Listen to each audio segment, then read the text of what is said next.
This is where Mayor Bass lives. You notice something? Or here, where Nithya Raman's $3 million mansion sits. They don't have to live in the mess they've created where you live. This is where I live. They let my home burn down. I know what the consequences of failed leadership are. That's why I'm running for mayor. You can laugh at Spencer Pratt. You can refuse to take him seriously. You can look at him as a former reality TV star who went bankrupt by spending millions of dollars on doofus crystals. This is my serenity crystal. It creates an atmosphere of comfort and safety. Nothing bad can happen to me when my serenity crystal's in my pockets.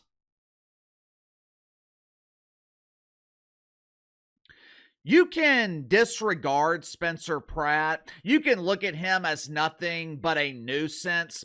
But the one thing you better not do is underestimate him. Initially, when I heard about Spencer Pratt running for mayor of Los Angeles, also known as the secondary dump in the People's Republic of California, if it weren't for San Francisco, the city of rainbows, Los Angeles would be the premier dump in the People's Republic. Initially, though, I thought Spence running for mayor was just another one of his many gimmicks. For decades, this dude has craved attention. He was willing to do anything to be famous. Reality TV stars, they're very similar to wrestlers in the WWE. Anytime you see them in public, you got to assume that everything is a work. You have to assume that none of this is real. But to his credit, Spencer Pratt is serious about this mayoral campaign. And believe it or not, he has a legitimate chance of winning. In order to be an effective politician, you really need three characteristics. You need charisma, you need to be relatable, and you need to be ruthless. Spencer Pratt has all three. I have been following his career since the mid-2000s. When I was in college, The Hills on MTV, it was one of the most popular shows on television, especially for millennials. Spencer Pratt was one of the main reasons that the show was so popular. He was the ultimate villain. He was willing to do anything to be entertaining. He was willing to take risk. He was willing to be offensive. Hell, he was willing to start a fake rumor about Lauren Conrad, who was the star of the show. He was willing to start a fake rumor about her having a sex tape and leak it to the tabloids. He knew how to make great television. Spencer Pratt knows how to generate attention in the mainstream media. Is this starting to sound a little bit familiar? This career path, this trajectory, the not being taken seriously, being a magnet to controversy, being rejected by the political establishment, making the transition from reality television to political office. It sounds eerily similar to the path of Orange Man Bad. Like Donald Trump, Spencer Pratt is basing his campaign on this us versus them mentality. Unfortunately for Karen Bass, the current mayor and lead destroyer of Los Angeles, and Nithya Raman, who is a proud member of the Democratic Socialist of America, unfortunately for the two anti-American candidates, this common man gimmick that Spencer Pratt is using, this us versus them mentality, it's working. Make sure to like and subscribe. You can follow me on Twitter at KC_BTL84. Link to the second channel's in the description below. Today on the second channel, gonna be discussing the ongoing unemployment of Natasha Cloud. Over the weekend, the Sue Bird, formerly known as the wife of Meg Rapinoe, the Sue Bird is mad because Natasha Cloud is struggling to find gainful employment in the WNBA dump. Curly Sue was questioning why WNBA teams are refusing to hire a woke star of this magnitude.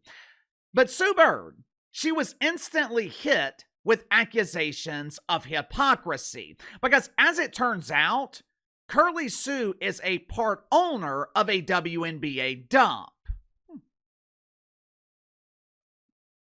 If you haven't already, click the link in the description below, subscribe to the second channel. Headline at Fox LA. Spencer Pratt and Nithya Raman lead fundraising as LA mayor race tightens. Since January, Spence has raised around $540,000. Nithya Raman has raised $530,000, while Karen Bass is riding the Bruce caboose with under $500,000. Not only is Karen Bass riding the fundraising Bruce caboose, the incumbent is also taking a beating in the polls. The proud socialist, Nithya Raman, she is the front runner for now. But over the last couple of days, couple of weeks, Spencer Pratt has been surging in the polls. Let me show you why. Most politicians, they have this tendency to talk down to voters, or they are inauthentic when they try to relate to people. Remember a couple of months ago when Gabby Newsom was trying to relate to black people?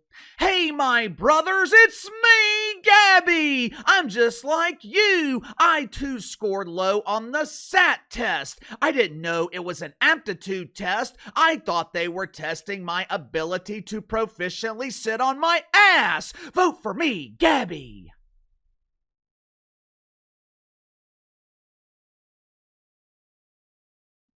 Unlike Gabby Newsom or every other doofus Democrat not named John Fetterman, Spencer Pratt, he talks to people like he would in normal conversation. The reason he is running for mayor is because he lost his home last year in the wildfires, and he's pissed off because Karen Bass was off bass fishing while Gavin Newsom was standing beside the Pacific Ocean complaining about a lack of water.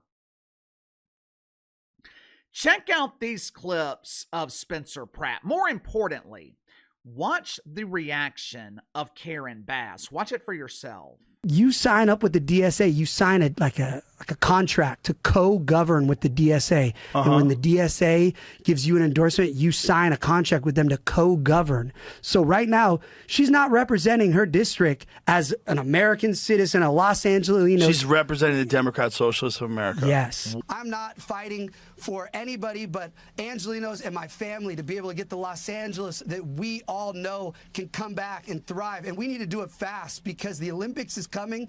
And right now, nobody on planet Earth wants to go to any event on the streets of LA, stepping on fentanyl needles, human poop, everything smells like pee. It is disgusting. I had never heard of Spencer Pratt. The thing I am concerned and feel about him is that I feel like he's exploiting the grief of people in the Palisades, and I think that's right. Reprehensible. And I think he is about his own celebrity. If she is so experienced with governance, why is she so bad at governance? What does that say about all of her illustrious experience? Karen Bass is making a monumental mistake, which is great for the dozens of normal people remaining in the People's Republic of California. But Karen Bass, she is making the mistake of underestimating her opponent. If you have ever been in a fight, if you've ever been in a competition, then you know the scariest opponent is the opponent who has nothing to lose. To make matters worse, not only does Spencer Pratt have nothing to lose, he's also not afraid to be ruthless. This dude has been through it all. He's not afraid to be publicly humiliated. He's not afraid to take risk. He's not afraid to lose his home because he's already lost it. He's not afraid to lose his fortune because he's already lost it. He has everything to gain and literally nothing to lose. What the party of the donkey fails to realize, normal people can relate to that. This us versus them mentality that Spencer Pratt is running on, normal people relate to it. Think about it. Normal Republicans, normal Democrats. I know it's hard to believe, but there are a few normal people remaining on the donkey. We're not that different. Are we far apart on certain issues? Sure, Republicans are hanging out on the beach during the summer while Democrats are watching the thermometer waiting on the earth to spontaneously combust. Republicans are driving our SUVs down the interstate while Democrats, they get mad at their donkey every time it produces toxic ass gas. We might disagree on some issues, but there's also others where we're in complete agreement. For example, I have damn near nothing in common politically with Anna Kasparian, but we do align on free speech. We both agree that men need to get the hell out of the women's restroom. We do align on not sending foreign countries our money. But you see, we have been conditioned to believe that us versus them is Democrat versus Republican, when the reality is, us versus them is normal people against establishment politicians. To their credit, both sides have been brilliant at convincing us to keep fighting with each other, which is probably the reason Spencer Pratt is running as a nonpartisan candidate. To his credit, it's a brilliant move. If he aligns himself with Republicans, doofus Democrats will automatically vote against him. If he hops on the donkey, the few dozen Republicans who don't have the resources to escape the People's Republic, they'll automatically vote against him. Whether or not Spencer Pratt will be a good mayor in Los Angeles, I don't know. What I do know is he can't be any worse. Karen Bass, Granny Nancy Pelosi, Cackling Cam Harris, Gabby Newsom, these people have turned California, which is arguably the most beautiful state in the country. I don't know what it is about these cities and states with great weather and their unbelievably bad politicians. Seattle has comfortable weather and their communist mayor is telling everyone with money to leave. Gabby Newsom and his colleagues have turned the People's Republic of California into a flaming ass fire. The state could use someone normal, and Spencer Pratt is about as normal as you're going to get in the People's Republic. But California could benefit from a normal person being in charge. Like I said, it can't get any worse. For too long, we have been convinced that our neighbors are the enemy. We have allowed the disease of politics to infect every aspect of our culture. And it's turned us against each other. When the reality is, we should be against the corrupt politicians who are taking advantage of us. Sound off in the comments below. I'll see you guys later.